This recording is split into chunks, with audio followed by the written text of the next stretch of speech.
The morning sun cast a golden shimmer across the tranquil sea, painting the sky in hues of orange and pink. Out on the water, a humble fisherman named Kai rowed his small wooden boat. This was his world, simple and serene. For years, this boat, this sea, and his trusty old fishing rod were all he needed. He cast his line, the familiar motion, a comforting rhythm to the start of his day. He wasn't just fishing for food. He was casting his hopes into the vast blue, content with the little he had. The sea had always provided, and he was grateful. Suddenly, the calm was broken. A powerful, unseen current ripped through the water, yanking the fishing rod right from his hands. He lunged for it, but it was too late.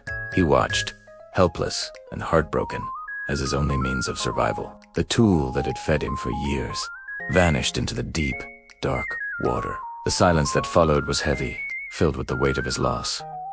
What would he do now? How would he eat? How would he live? The sea, his lifelong friend, had taken everything.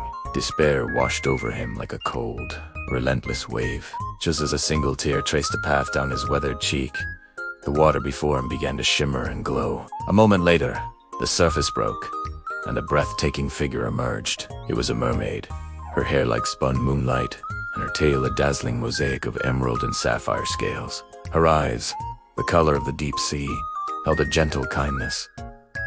She had seen his distress. "Don't be sad, fisherman," she said, her voice as soothing as the lapping waves. "I saw what happened. I will help you find your rod."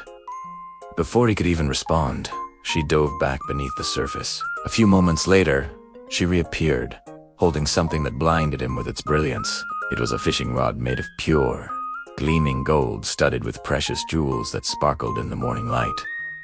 It was a treasure fit for a king. "Is this magnificent rod yours?" she asked, her gaze steady.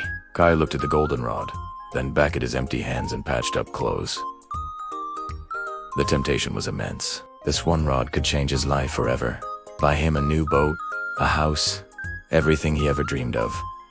But it wasn't his. Shaking his head, he replied honestly, "No, beautiful maiden of the sea, that is not my rod. Mine was just old wood." The mermaid smiled, a flicker of approval in her eyes. She disappeared again, leaving him alone with his thoughts. Did he do the right thing? The doubt was a fleeting shadow. He knew in his heart. Yet soon she returned, this time holding a rod made of polished, shimmering silver. It was less ornate than the golden one, but still a fortune. "Perhaps this one is yours," she offered. Again, the lure of wealth tugged at him. The silver rod was more than he could earn in a lifetime, but his conscience was clear. "No," he said, his voice firm. "That one is not mine either. Thank you for your kindness, but my rod was simple and worn."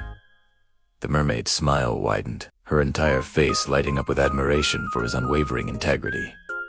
With a final, graceful dive, she vanished one last time. When she surfaced again, she held 3 rods. In one hand was his familiar, weathered wooden rod, its snicks and scratches like old friends. In her other hand, she held the brilliant golden rod and the sparkling silver one. "Because you've spoken the truth, even in your time of need," she declared, her voice ringing with warmth. "You have proven your heart is pure. Your honesty is a rare treasure." She handed him his old rod, and he clutched it to his chest, overcome with relief. "And as a reward for this virtue," she continued, extending the other 2 rods toward him, "take these as well. May they bring you prosperity." Kai was speechless. He stammered his thanks, his heart overflowing not just with gratitude for the riches, but with a profound sense of peace. Unseen by Kai and the mermaid, a wealthy merchant had been watching the entire exchange from the shore, hidden behind a cluster of rocks. His name was Fendrel, a man whose fortune was matched only by his insatiable greed. He had watched as the simple fisherman was gifted treasures beyond imagination, and a venomous envy coiled in his gut. His eyes, cold and calculating, gleamed with a wicked idea. He saw not a lesson in honesty, but an opportunity for exploitation. He would have those treasures for himself. The very next morning, Fendrel made his way to the exact same spot by the sea. He had brought with him an expensive, custom-made fishing rod, far fancier than anything he would ever actually use. With a theatrical flourish, he hurled the rod into the water and began to wail and cry, putting on a performance of great distress. "Oh, help! Help me!" he bellowed. "My precious rod, my only one, it has been swallowed by the sea. I am ruined." His cries were loud and false, echoing across the water. Just as he had hoped, the sea began to churn, and the beautiful mermaid emerged, her expression curious. "What is the matter?" she asked, her voice calm. "I have lost my beloved fishing rod," Fendro cried, pointing dramatically at the water. "Please, can you help me retrieve it?" The mermaid nodded and disappeared beneath the waves. When she resurfaced, she held the magnificent goldenrod. "Is this the one you have lost? Say, Inkiret." Fendrel's eyes widened with avarice. Without a moment's hesitation, he lunged forward. Yes, that is it, my beautiful goldenrod. "Hibahitome," he demanded, his voice thick with greed. The mermaid's gentle expression hardened instantly.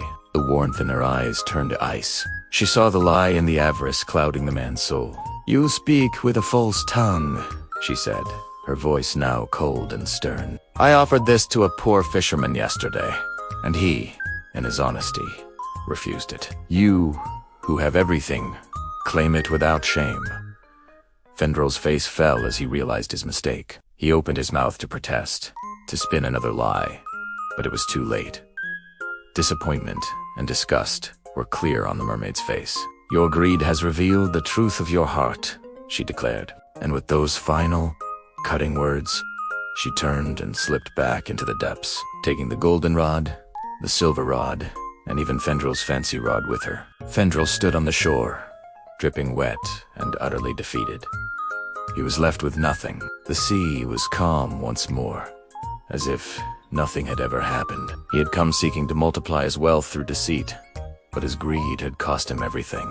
He learned a harsh but powerful lesson that day, that you can't cheat your way to true fortune. Honesty, as the humble fisherman knew, is a currency that never loses its value. It is, and always will be, the greatest treasure of all. Thank you for watching. If you enjoyed this story, don't forget to like and subscribe for more tales that touch the heart.